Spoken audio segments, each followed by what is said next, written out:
Dus hij heet hier Jet en die wie enthousiast naar Bita kwam van de tour zit te Cape en is dat net wat voor u? En zo zijn we op gang. Nou, ik zoek in december al een paar proefdagen willen draaien, 2 dagen of zo.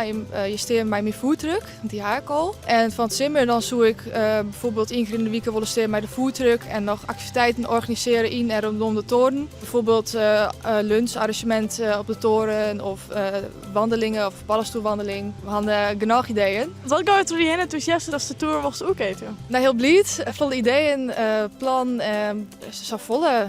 Vooral ideeën wat we ermee kunnen dan. Mijn eerste ideeën wie een diner in de Hugten leek het me echt superleuk. Maar ja, dat is wel een uitdaging met verlochting en elektriciteit en stroom en wetter. Nou ja, dan moet er wel veel gebeuren, maar dat is ook wel een mooi doel om mij te streven. En ben je met al begonnen bij de eerste verbouwing?